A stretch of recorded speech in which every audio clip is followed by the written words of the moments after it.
Welcome back to Why Blank Lost. I'm David Bloomberg, and I'm annoyed that for the second week in a row, I can't use the notes I already wrote for Why Jag Lost.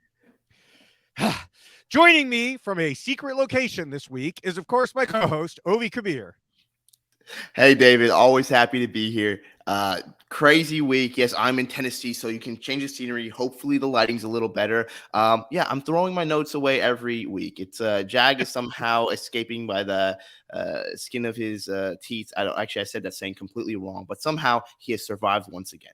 Yeah. Once again, the House picked a target, had a backup nominated, switched from that backup target to another, and then went back again, which, quite frankly, to me was much less entertaining. But here we are, full circle.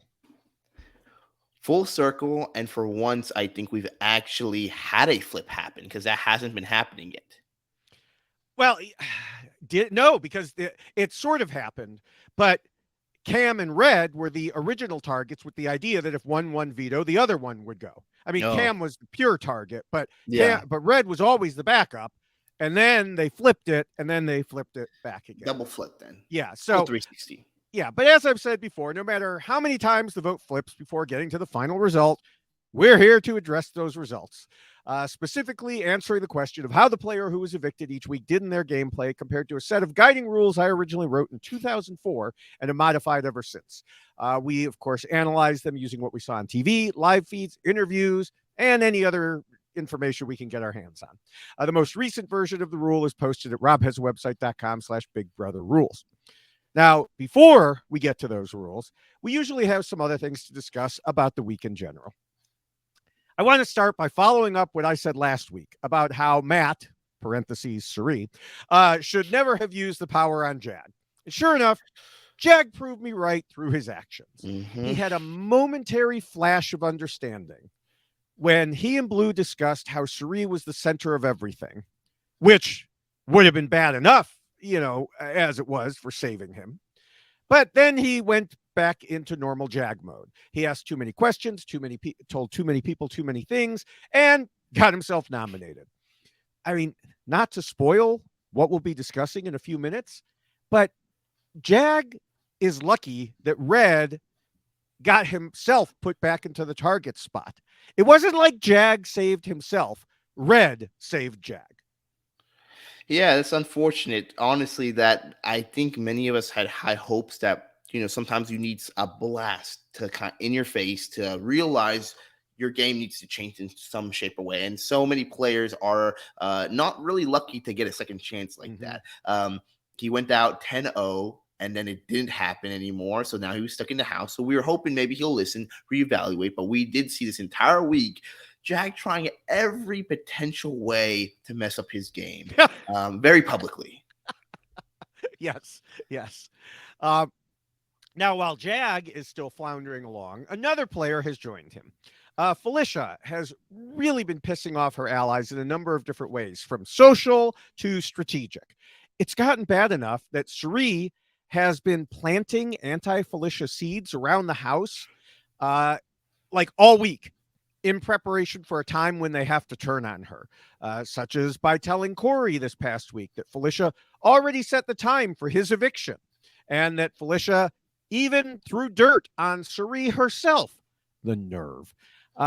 So, consider this a mini preview for an eventual Why Felicia Lost podcast. I don't know when it's going to happen, but it's going to happen.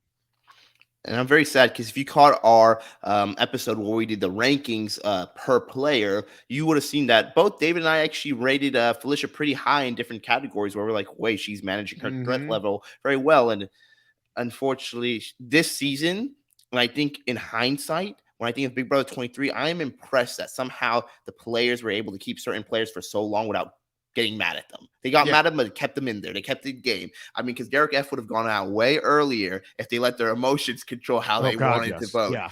This season, if you make them upset, Suri's like, you're going next week. Yeah, and like I said, Felicia has done it in multiple different ways.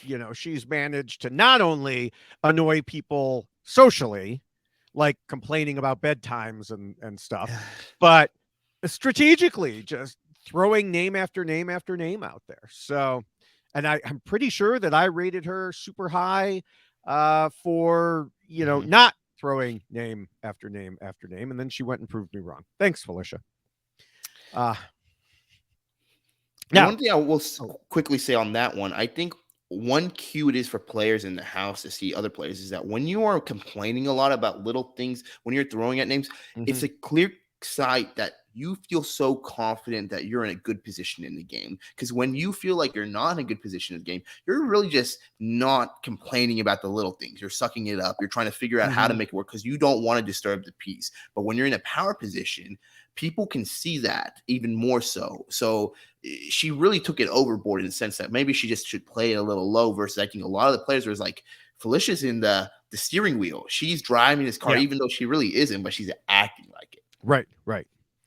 All right. Well, there's another topic that I want to discuss that doesn't really deal with the strategic aspects of the game, but is something we both felt that we should talk about.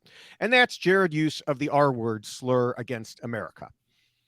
Others like Taryn and Kirsten and people doing the recap have already done a very good job of going over this in detail when it happened. So we're not going to retread that ground other than to say CBS and Big Brother need to be much clearer to both house guests and the public about situations like these rather than continuing to just cover them up. This is not the first time that a house guest has gotten in trouble for saying that specific word. They should have been prepared for it. No, exactly. I mean, it's one of those instances where they're not mutually exclusive, right? I think we have seen a competition of which slur is worse, this and that. And that doesn't even need to be in the conversation. The honesty is that they're just bad, and it's 2023, and we need to know better. And CBS needs to have things in place in regards to just be more clear. I think when the viewers are unclear about this, I think CBS is unclear. It creates a situation where there's a lot of confusion and then so much speculation. And it actually, at the end of the day, takes away from the issue where we're talking about semantics of how this should happen, how this should play out versus saying this is wrong. We shouldn't do this, and this is why. I think it gets lost in the puddle because of all that. Yeah. Now, when I say this isn't the first time, I want to go all the way back to Big Brother 9 in 2008 when Adam won. So, Ovi, you were like 12. Pretty close to that, yeah. Adam went into the house working for the United Autism Foundation. But while he was there, he referred to the kids helped by that group using the R word. This obviously created quite a controversy, and his employer fired him while he was still in the house. But of course, he didn't know that because he was in the house. Then I, at the time, was doing interviews for my website, Reality News Online. Wow, okay. And I did the interview with him the next morning. I didn't know exactly where I fell in the order. And I presume that someone would have told him by that point. So first, I asked him about his comment, and he gave, some answer. And then I said, I hope I'm not the bearer of bad news, but as a follow-up, while you were in the house, the United Autism Foundation fired you for your comment, even putting out a press release. And he responded, he didn't know. I was the one who told him. Yeah. He said, I'm fired? I guess it was that big of a controversy. I didn't know you're the one who broke the news to him. Yes, I told Adam he was fired. Wow. Yeah. And so, obviously it was a big controversy. And, it was big enough that CBS and Big Brother should have been prepared for it to happen again. Yet here we are in 2023, and all they did was try to cover it up. Yeah, that's a frustrating part. I think just the viewers, if we're going to do a show about live feeds, about an experiment, they need to talk about what they're going to see. You have a responsibility when you air something, or live feeds or not, or you have conversations discussing it, you need to be able to address it in some shape or form. And I think that's the biggest thing is regardless of how you feel, of how you want the result to be, I think most people were just upset that it felt like it was just so brushed under there when we had our own players in the house address it and say like, hey, you shouldn't say that. Like, these are the Right. conversations. Also, there's a lot of people in their households who are watching the show who unfortunately probably use this language or might not be. You should know better at this time, but maybe they don't have people in their lives to hold them accountable or call them out for the things. When you watch this type of thing, it can many times be a learning experience and learn how to like, wait, I actually say that in my daily life, or my friends around me say that in my daily life. I kind of see that maybe this is acceptable. So it just kind of sends the wrong message when the show itself never talks about it. Yeah, yeah. So, unfortunately, we had to discuss that. Is there anything else you want to discuss about the players before we get to our regular segment? I think I'm ready for the regular segment. All right, then it's time for. We need like theme music for this. For Julie Chen Moonves is Run About the. Oh, look at that! There's the theme music. We'll start with a follow-up from last week, because recall I said Julie was wrong for telling Dalton Ross that Matt was correct to play the invincibility power because now he has undying loyalty and protection from Jag. So what happened? Jag immediately started questioning everything surrounding that play. I mean, they eventually reined him in through Cerie's powers, but the point is, Julie assumed undying loyalty would automatically follow when we knew that was silly. And the funny thing is, this segment shouldn't even be just the Julie Chen Moonves segment. It's a lot of people who were on Twitter and everywhere else talking about why this is actually a pretty good move for her. And you and I went back and forth, and we talked about why this is probably not the best move in general, because you're wasting a power so early. And there were conversations this week, I remember it, what should we do about Matt? Maybe we should put Matt. And the idea that they would now flip-flop, put Matt there, and now he doesn't have the power, that's scary. And that's a situation you never want to be in. Right, right. Now, as far as new things she's wrong about, we once again go to her interview with Dalton Ross for Entertainment Weekly. She was asked 4 questions, was flat out wrong about 2, confusing as heck about 1, and right about the most obvious thing in the world. We'll only deal with the wrong ones. The first was saying that Red was probably hurt by what Cameron supposedly said, so he couldn't even face him to fact check. Now, I don't want to jump the gun on the rules, but she apparently forgot, as Red did, that this is a game, not a middle school dating situation. Being hurt is not an excuse. No, it isn't. And we know with these rules that you cannot let certain things control you. And one of those being is your hurt feelings. And especially at the end of the day, I think people need to look at this and view this, and the way we tackle this. Yes, it's a social experiment, but it's a job. The goal is to earn the money. 750K is at the end of this. Minus a good amount because of taxes, but whatever. 750K is there. If I told you right now that you need to pretend to be nice to somebody to get 750K, I think all our viewers right here and listeners would say, "Sign me up. I'll rub your feet for 750K." I don't know what she's saying. Yeah. Well, more like she doesn't know what she's saying. And the second thing was she was asked if Cerie has the game on lockdown. And she said yes, but with Cameron being HOH, if he figures it out, it'll be curtains for her.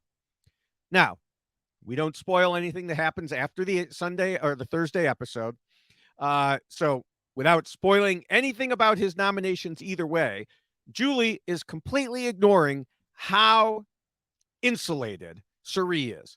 There is literally nobody she could go up against in the nominations at this point to get evicted unless everybody has a simultaneous light bulb moment, which they won't, especially since Jared is in there to knock down any light bulbs that might pop up. If Cameron plays it smart, and we'll talk about our predictions later, Cerie could lose a close ally like Jared or Izzy. But that's the worst that could happen to her. And for Julie to say, oh, if Cameron figures it out, that's curtains, ignores the entire dynamic of the house. It's 100%. And I think the way the game is, and I'm going to liken it because you guys know I love my analogies, is that if you're a gamer out there, when you play any type of game, if you're fighting a boss, usually the main boss doesn't just have one health bar, they have 3 health bars. You have to go through each of them to finally get to that last bit. And that's Suri right now. She's got multiple health bars in this game, and it's going to be very difficult unless you got a critical attack on her to get her out in one swoop. So I think the idea that Cameron can just like swing right at her and make it happen is just wrong. Yeah. All right. Well, before we go ahead and get to the rules now, I want to mention that the Survivor version of the rules is available for purchase as a poster. You can go to robhasawebsite.com/yxlostfeed, scroll down, get to the poster. The rules are very, very similar. You can also get the poster on a shirt, or you can get the checklist version of the shirt. So again, that's robhasawebsite.com/yxlostfeed. All right. Well, Red said he always has a terrible birthday and predicted he would be voted out on his birthday week. He was right, but I don't think we'll be blaming bad birthday luck as the reason he was evicted. After he was out, he told Julie in his extended interview on Instagram that you can go back and pick apart little bits about things he should have done differently. The thing is, given some of his other interview responses that we'll talk about, I'm not sure he'll even understand what he did wrong watching it back. Lucky for him, we're here to pick apart those little bits for him, or really some pretty big bits. It's time to figure out why Red lost. Now, the first and most important rule is, of course, to scheme and plot. In Big Brother, that means lying, scheming, strategizing, backstabbing. But Red wasn't there to play Big Brother. Red was there to make promises and stick to them, no matter what it meant for his game. Yay, team. We saw this in the game when he talked on the live feeds about how he couldn't win veto when he and Cameron were nominated together because he had promised Cameron he'd use the veto on him if he ever won it, which is obviously a ridiculous conclusion. Just as ridiculous was Red telling Dalton Ross that he wouldn't change anything about his game. Quote, I was playing the game that I felt like I should play, one of loyalty and honesty and integrity. Thus the shirt I'm wearing again. We know how you feel about that. Yeah. Those 3 words. Yeah. Then he continued, going back, would I lie and cheat and manipulate? I don't think so. Well, Red, then your game would have had a similar ending. Yeah, unfortunately, I really wanted to root for Red in a lot of ways because he's another Tennessee boy. You know, he's actually straight from Gatlinburg. Literally, I could throw a baseball probably to his home from my family's home. Good. Throw a baseball, tie a note on it with a link to this podcast, and throw it. You know? I'll give him a week or two before I throw that baseball at him. I think it's really unfortunate because when we talk about that first rule, when you have to scheme and plot, the issue that goes wrong is that his really major scheme and plotting was trying to be honest and loyal to people, but then it could easily be turned against him. His best friend in the house, Cameron, was enemy number 1 already, and you could see this already happening, but then he lost faith pretty quickly in Cameron when some of the people turned the tides on him. Mm-hmm. So the issue is when you don't have that autonomy over your game to scheme and plot yourself and you're relying on other players' games, it becomes so dependent on it. And so we kind of just see that unfold. And unfortunately, we just never saw Red really get his footing where he kind of drove the car a little bit his own way. Yeah, I mean, you said it. One big question this week was why he had never directly talked to Cameron. Rather than just accepting the word of Jared and others that he had thrown Red under the bus after they'd been so close. I mean, this question was so obvious. Even Julie, or whoever wrote her cue cards, asked it.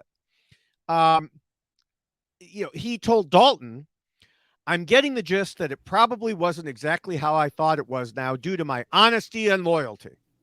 When I tell somebody that I'm going to do something or I ain't going to do something, I stick to it. I hadn't got down to having that conversation with Cam yet. Honestly, I believe maybe I should have, but at the end of the day, you can't compromise your morals and integrity. Okay. First, yes, you most certainly can compromise those things in a game situation.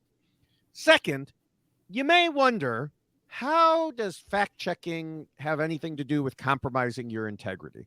Well, he also said, I had given my word to not say anything about it because there was a plan to backdoor Cam.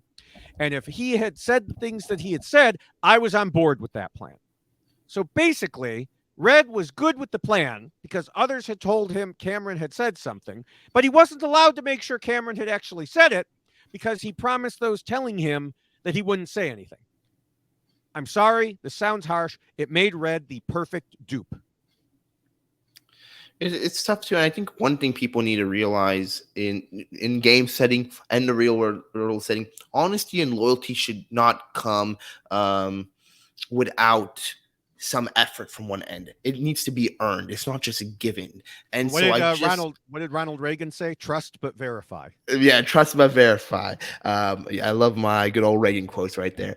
I think that right there is the crux of it. There was really nothing from that side that really, except this alliance, but like the alliance was made with Cameron too, and they're already turning on his alliance members. So where was the honesty and loyalty earned from that side, from Suri and Co. for Red to kind of give himself right to them? But Cameron, we knew they had some hard conversations prior to that. He knew Cameron was being targeted. Sometimes you have to choose a side right there and figure that out.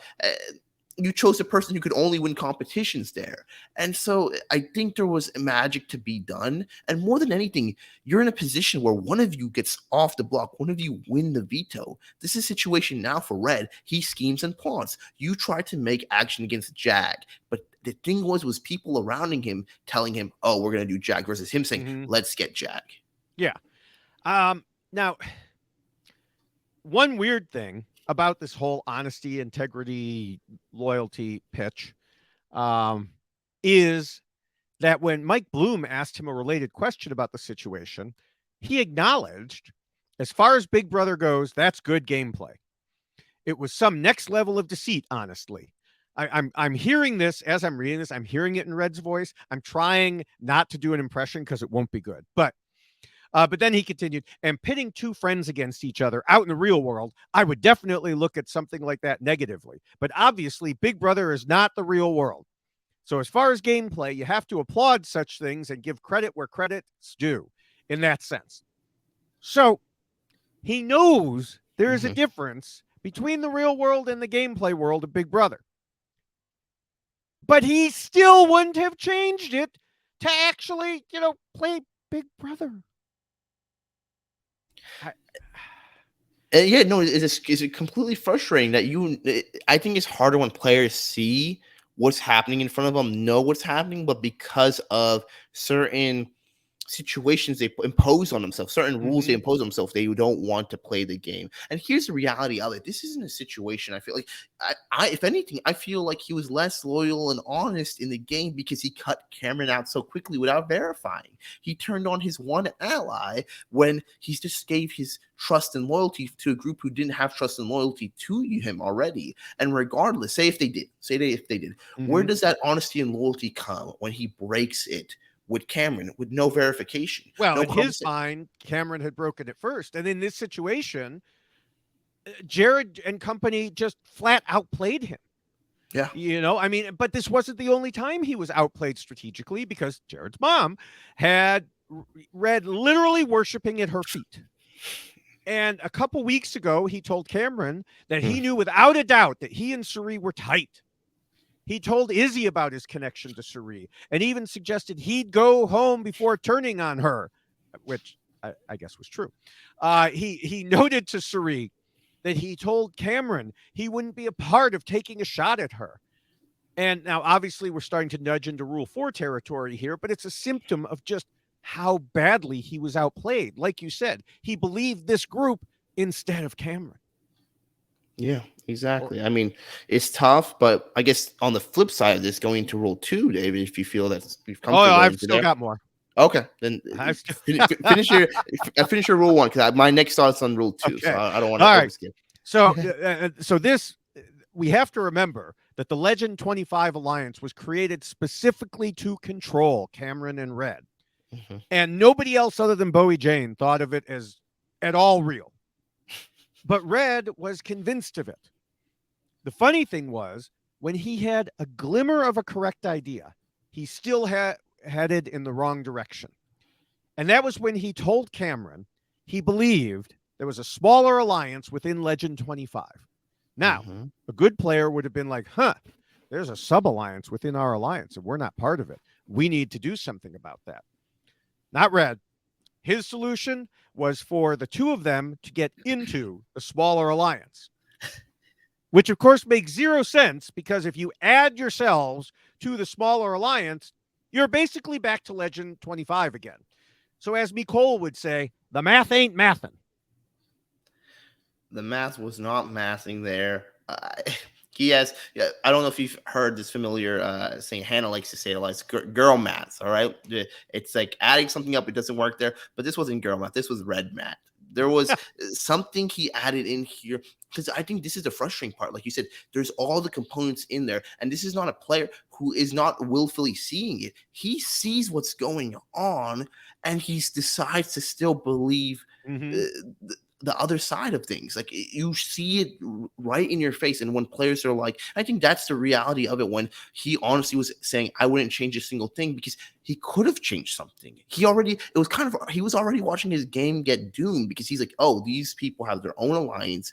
They're actually, I'm not getting verification. I can see this doing, but I still want to go down this route. He willfully chose to lose in this game. Yeah. All right, now we can go ahead to the second rule, which, of course, says not to scheme and plot too much and to keep your scheming secret. An important part of this rule talks about the danger of being in an obvious duo.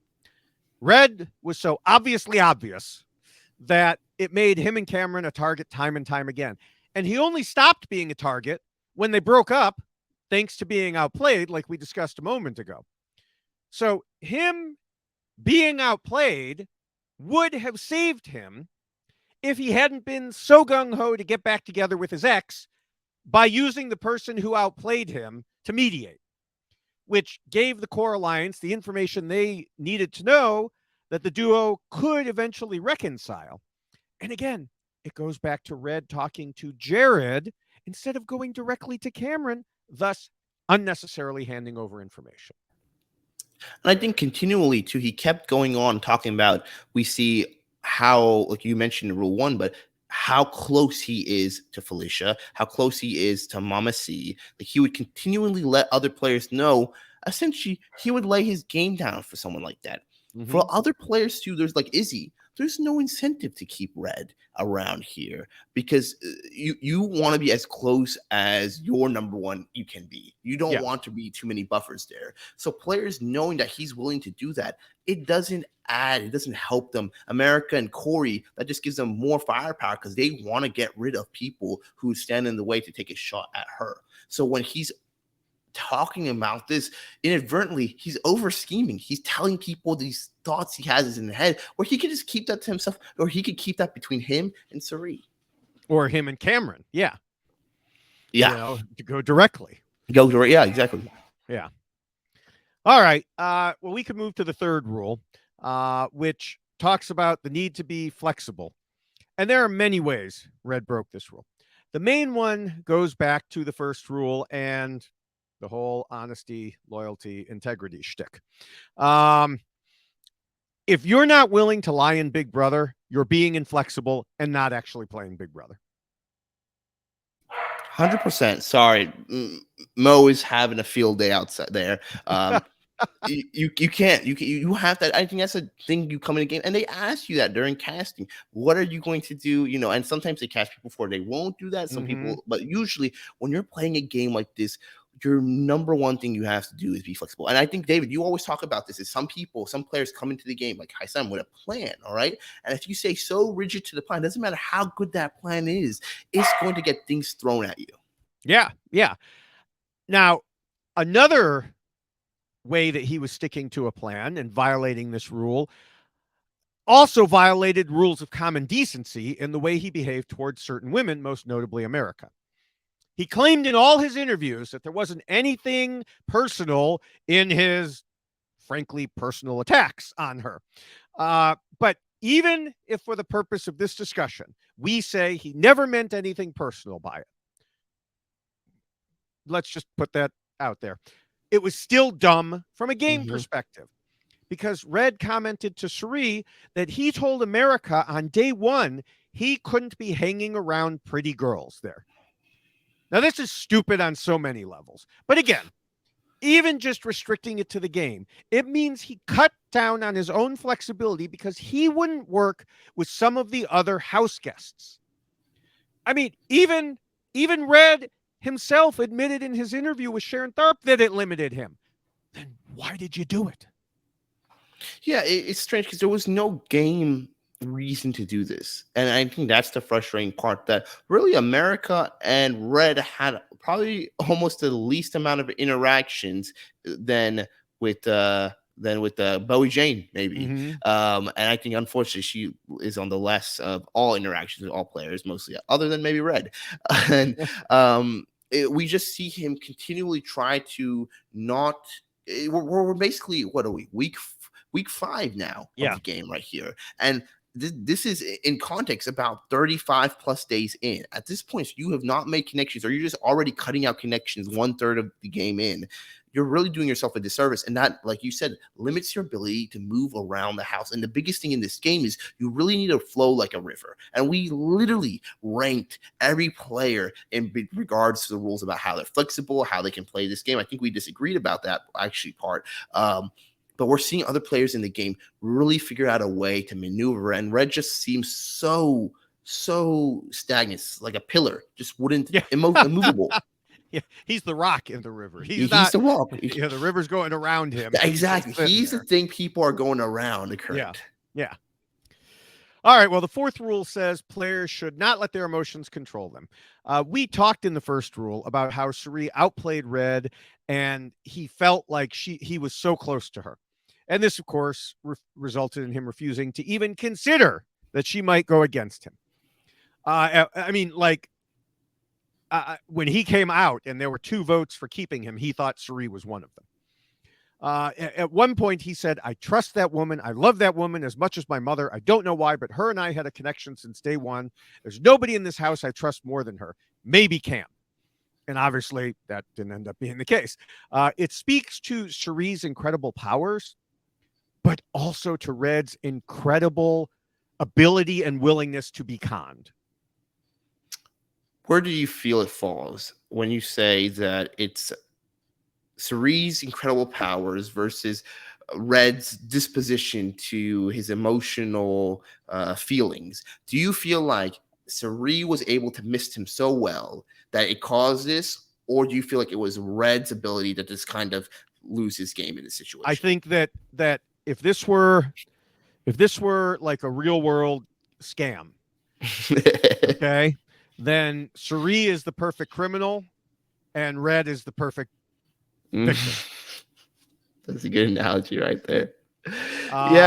You know, she has convinced other people that she's close to them, but she didn't even really have to do much. He convinced himself. She did some other things, you know, but you know, he, like, for example, he named the alliance after his baby son's name, which attached way too much emotional baggage to it and made the alliance seem far more important to Red than it actually was to anyone else. He would never go against them or consider that they would go against him because of how he felt about it.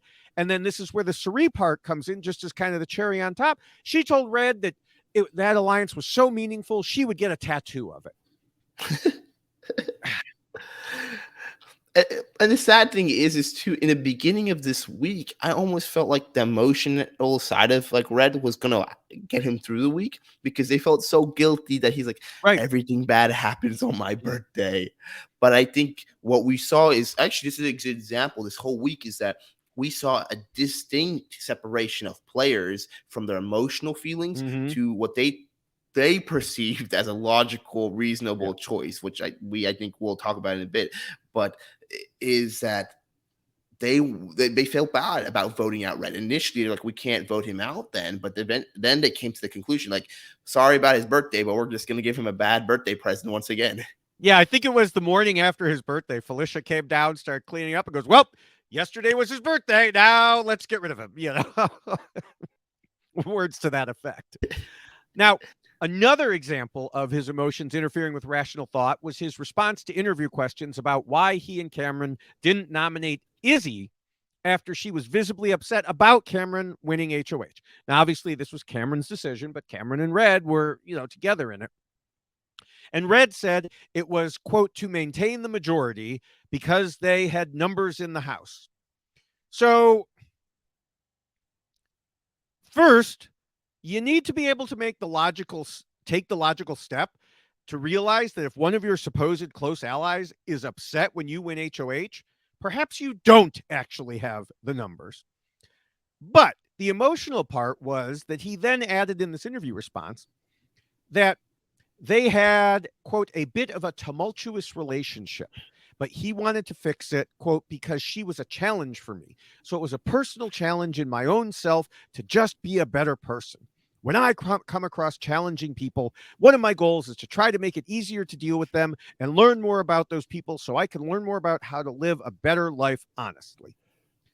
All of that is very nice. That is great, Red. I'm glad that you act that way in real life. The world needs more people like that in real life. But this isn't real life. It's the damn Big Brother house.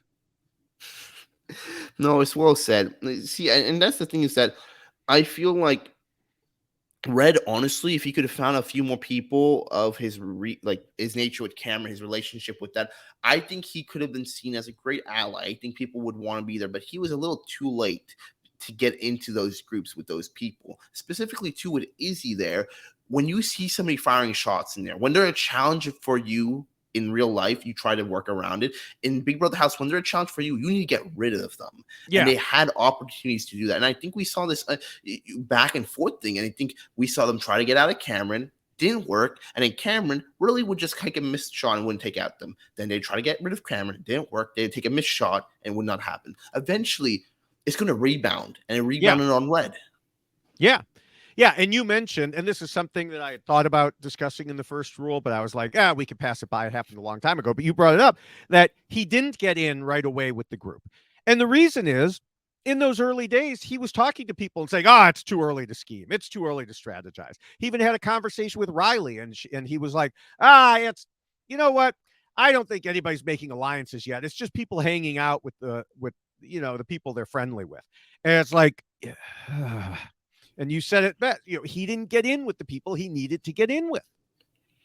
I remember, and I'll say this too, I don't want to liken it too much to my experience all the time, but I remember it was like day 5 in Big Brother House, and I was asking, hey, so you guys want to talk about game or is there something going on there?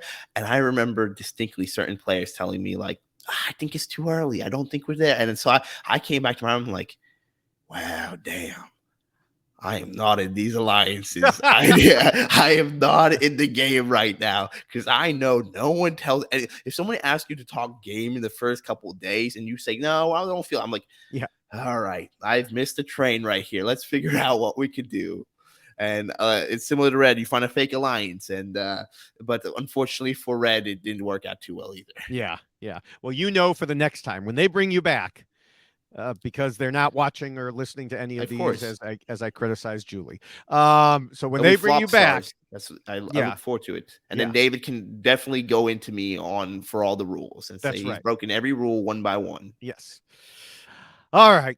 Well, I thought you meant your friend David was going to explain how to play to you. Oh, I mean, unfortunately, it might be the same result once again. Double first boot for me. So. Yeah. All right. Well, the 5th rule says players need to pretend to be nice and play the social game. You earlier mentioned about pretending to be nice, but how do you think Red did here in general? Here's the thing is, this is one of the rules I have for Red that I don't have him super well because he wasn't unnice to most people other than the situation with America. That was weird, but I think this casting, they got a lot of weird men, honestly, this season who are just, frankly, a bit misogynistic and some more overtly, where they have trouble with a girl trying to be herself, just live her own life.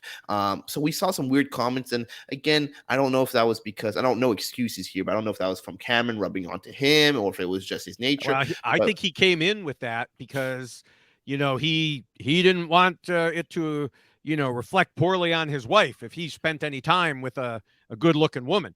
Yeah, which is it's a really odd thing to say. I think Mhm. just saying that it gives me very much strange vibes. But Yes. and there was other situation. He was nice in general, but there were certain things that I did feel like he didn't probably keep the most awareness in the sense of his time in the kitchen. I know that was something that was brought up multiple times where he would use multiple ingredients to create a whole batch of this random concoctions. If anybody was taking full advantage of that kitchen, it was Red. And so those little things about, and I'm not saying they're controversial, but they cause certain things to ilk up and they add up. They give things for the alliance to say, oh, we don't really like when he does this. And then it Mhm. continues, it snowballs into like, oh, I don't like how he does this. Oh, wait, I don't like his game. Oh, I don't want him in the house. So Mhm. it's a weird 50-50 because he didn't do anything overtly where he wasn't truly a nice person to most people, but in this house, being nice doesn't get you very far. Yeah, and you talked about the misogyny that he showed, which maybe that was part of what drew him to Cameron. But unfortunately, that wasn't really one of the reasons he was voted out, because America doesn't have Mm-hmm. much power in the House. And, there are too many, mostly guys, I think, in the House, although a couple of the women have said similar things, who seem to have jumped on board this whole, oh yeah, America is bringing it on herself, or America is secretly in an alliance with Cameron, and all this other nonsense. So yeah, Red, it was terrible social game, except that other people accepted it. Yeah. So yeah, like I said, unfortunately, that wasn't one of the reasons he was voted out, but he Mm-mm. still shouldn't have done it. Um, so we can go to a rule that was definitely one of the reasons, and that was the sixth, which warns against being too much of a threat. Now, this takes us back to the whole situation of Red and Cameron being a duo. We discussed this at length in the second rule, but one thing I really don't understand, and I think you're on the same page with me here, but is why people were so worried about those two getting together. It's like they're the damn Wonder Twins or something, and they'll get special powers if they're with each other. They were two players on the outs with almost everyone in the house. And on top of it, they were in Cerie's pocket, especially Red, as we Mhm. discussed. I don't know why everyone was seeing them as such a threat. Yeah, this is a weird one where it's like these rules we have here, right? They dictate a certain way we want to evaluate the players, but in the reality of it is in the Big Brother house, these players create their own rules season by season. And in a situation where really Red shouldn't be much of a threat. Red is, if in fact, the least amount of threat. And especially on the block where you have somebody like Jag. I know who we Mhm. haven't talked too much about this week, but in all purposes was an incredible threat in so many ways. Bad for his game, bad for their game. And at one point, the worst thing you can have in a player is a player who has nothing to lose anymore. Mhm. A player who's been voted out, who now is ready to just throw everything against the wall. Because if you ask players who've been voted out early, their biggest thing you'll say when they come back in is like, I'm just going to have fun and throw whatever I can at the wall. I mean, That's that would presume that Jag would ever that is true. be strategically smart enough to do that. But yes, you are right that he should have. But go The ahead. risk is Continue. there. The Yes, risk the is risk is there. there. All Yes. right. And you have somebody like Red who truly is like, I would give my second born to Cerie. Yeah. Like you have someone in there. So from our perspective, I think it's difficult to say, like, was Red a threat? But in the eyes of them, they thought Cameron was such a huge level of a threat who ironically gave him like 3 passes. Yeah. And so I don't think I think this is one of those things where we're like, why did Surrey and Co do this once again? Mm-hmm. They cause mischief, and I think we can talk about how it might blow up in their faces because we do know the HOH result. But it's frustrating, but he kind of also tied his own bed because he did tie himself to Cameron and he didn't allow himself to lay out and meet Right. every other player, Sari and Cameron. And when you only have the 2 of those players on each of the end, you're going to get caught in the middle. Yeah. Yeah. I do want to, note, just because I'm saying that they were wrong to consider him a threat doesn't mean that he gets away scot-free with this No, rule. no. He's the one in the house. He should have seen that they viewed him and Cameron as a duo, as a threat. but he didn't. So the fact that they were wrong to consider him that way doesn't make him okay. No, yeah. Now, I know that some people may be saying, like you said, we already know from the episode that Cameron won HOH. And I saw some people were already saying, see, good thing Red was evicted. I don't see what one thing has to do with the other. I won't say anything that could spoil the nominations, but I will mention one little thing, which is that Cameron apparently told Jared that if they hadn't voted out Red, Cameron was going to throw that HOH comp. So everybody who's saying, see, if Red had been there, it would have been worse. No, it wouldn't have been if Cameron was telling the truth. 100%. And here's the thing is, even if Cameron does win, I don't see him taking any shots at any of Legend 25 potentially with Suri. Excuse me. Yeah, if Red had stayed it's still there. Because they feel then Legend 25 is there. And then now the next target's on the block. They've taken out Jag. Now it's to come for America. Now it's to come for Corey. And now it's to come for Blue. Like they had a general thing. Because here's the thing, at the end of the day, these players want to usually play a little safer in an alliance that they feel is there until they're in jury. We're still in the pre-jury phase, which is crazy to think that 6 weeks in, but it's literally takes so long to get to this part of the game that you're going to be very risk adverse. You're not going to turn on other people because you don't want to open Pandora's box. Figuratively speaking, there's no actual Pandora's box yet, but there's the chaos universe, which I have my thoughts on.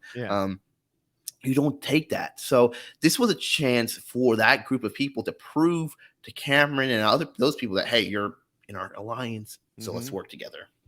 Yeah, we focus on them, on the person who lost. It's interesting because in my Survivor rules, I have an appendix where I talk about what the other players have done and whether they made the right decision. I never put that into these, but maybe we need to make room for that at some point here, because I guess we just weave it in as we pull our hair out here, All right, well, we can move to the 7th rule, which says to trust almost nobody. Now, given our discussion through the previous 6 rules, Ovi, do you think Red trusted anyone he shouldn't have? I think he trusted everyone he should have. He was a complete loyal person. He didn't tell too much to anybody. He most definitely did not spill the beans. He most definitely verified all his informations as well. The reality of it is Red wanted to play an honest, loyal game with integrity. Unfortunately, he did not know what direction he should send his honesty and loyalty to. And he flip-flopped with that. So, no, he trusted the worst people that you could. And we're seeing it. It's kind of like a Venus flytrap. And that's how I view Suri, is that we're seeing these flies, these house guests, come into her thing thinking, oh, it's like a normal plant. It looks beautiful. I want to be action. Like that. Yeah. And for the listeners, I just did a motion where a Venus trap with my hand closes on him, and Red was another victim. Yeah, I mean, obviously he trusted pretty much everyone he shouldn't have. We discussed how deeply he believed in Suri, how he accepted what Jared told him about Cameron instead of actually talking to Cameron himself. It's bad enough to try playing Big Brother with honesty, honor, etc. It's even worse to assume that others are playing the same way. You have to expect that you're getting lied to. And I think the frustrating part in this game, this season, is that Suria's side, because she's really, she's masterful how she does things, regardless of how we agree if she should flip it or not. She's able to do that. I feel like we're seeing so much bad gameplay be rewarded with good results. Like, no one in the world at this point should trust Jared to tell you that your closest ally is saying all these things that are bad about you. Jared, of all people, he didn't even sell it well. He didn't even try to weave it into a believable lie. Like, when you do a conversation, you do a conversation based on a nugget that they said. Like, Cameron said this, and then you kind of twist it. He fabricated the total conversations that were going on. So it's just frustrating to see this bad gameplay sometimes rewarded like that, where there was no point of him to trust. There was nothing there. All right. Well, it is about time to wrap things up. So what are your final thoughts about Red? Oh, I wanted my Gatlinburg boy to be able to at least get to jury, make a little damage. And if anything, too, I think he would have been a great jury member to have on Sariko's or anybody's side, because I think he would have wouldn't hold grudges in the jury house. I think he would have voted for the person he felt was the best person in the game. You might disagree, but I feel like that's a good person you want in the jury. So it was really unfortunate we didn't see him get to that point, because I knew that's what he wanted to go to. On the flip side of things, I think it might make the game somewhat more interesting. We'll have to wait and see. More than anything, at the end of the day, the game came down to Red being too trusting, too honest in a game where you can't be that. And unfortunately, his honesty and trust was not a two-way street. It was only a one-way street, and he got burnt. Yeah. I'm not sure what game Red thought he was coming to play, but it clearly wasn't Big Brother. As I said earlier, it's bad enough to come in and plan to play with honesty, loyalty, and integrity. But it's even worse to act as if others will do the same, like you just said. The Fields family and others took advantage of his willful naivete. Ironically, Red was almost saved because he was fooled into believing Cameron had turned on him. His gullibility worked to his advantage because it made him seem like less of a threat, until he pushed the person who fooled him to try to make things right, which was definitely wrong. Even after having been nominated as a duo, he didn't understand that being a duo was a big part of the problem. But his main problem was just his overall refusal to play the game of Big Brother while others ran circles around him. Under normal circumstances in the real world, I will always say that you should not blame the victim of a con or a scam, because it can happen to almost anyone. But in the game of Big Brother, you need to start with the presumption of dishonesty. He basically offered himself up to be conned and was massively outplayed because of it. He didn't know where he stood, didn't understand actual strategic thinking, and purposely didn't play the game. And that is why Red lost. Well said. It was like stealing candy from a baby at this point. Yes. Yeah. I mean, and the baby was giving it to them. Like, here, take the candy. Please. All right. Well, it is time for predictions. And for a change of pace, Big Brother showed us the HOH competition on Thursday's episode. So we can make our predictions while knowing who won. We still will keep this part spoiler free in terms of whatever may have happened on the live feeds after that. To ensure that's the case, I once again wrote up my notes on Thursday night before the feeds came back. Hopefully, this will be so amazing that everyone will be like, wow, there's no way you could have done that. But on the other hand, it could totally backfire, and everybody's going to be like, wow, you're dumb. So we will find out which it is. I think this could be a much more interesting week because, as we talked about, instead of just making Cameron and Red trust the Legend 25, they made it clear and they blindsided, well, not Red anymore, but Cameron and Bowie Jane. Also, part of the plan was supposed to be that Suri, Izzy, Jared, etc., was going to blindside Felicia and Nicole to let them vote the wrong way. But because they didn't do that, they told them at the last minute, everyone voted against Red, except, of course, Cameron and Bowie Jane. So nobody can even pretend they were on Cameron's side. I'm just not sure what Cameron is thinking after the blind side. You mentioned earlier, he gave them multiple passes before. Is he going to do it again, or is something going to click?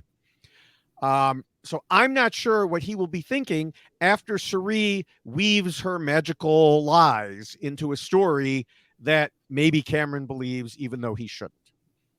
I feel like she will try to blame Felicia. I mentioned earlier that she was dropping little hints about Felicia. And then on Thursday afternoon, when Red was feeling suspicious and Suri talked about Felicia trying to flip the vote, what Red didn't know was that Felicia was trying to flip the vote to save him, but they presented it as if she was trying to flip it against him. Now, Red still hadn't talked to Cameron, so Cameron may not have heard that. I think Bowie Jane may have. It's hard to say exactly. But the question is, will this play into anything? If word gets back to Cameron, then I would guess Cherie will probably say Felicia got enough people together that they all had to go along with it. But I'm also worried that the usual scapegoats of Corey and America will somehow get blamed. In the end, after all that, I think Cherie will, as usual, find a way to get what she wants. And since those anti-Felicia seeds were already planted, I think Felicia is going to go out the door. Interesting. I think here's the thing. Maybe I'm overestimating Cameron's ability to verify information. I'm hoping that he will have a conversation with Felicia and she will be okay then if she's in like a target and she's going to be able to do it. Depends on who she throws under the block. So that's why I just feel like Cameron would be too. After these many chances, if he tries to take another shot at Jag, I just don't see that happening. But Jag can easily self-destruct and make it a way where he does there. America and Corey, I could see in any other week they get a target, America specifically, but I just don't think Cameron sees the ammo there. But I could see something like that.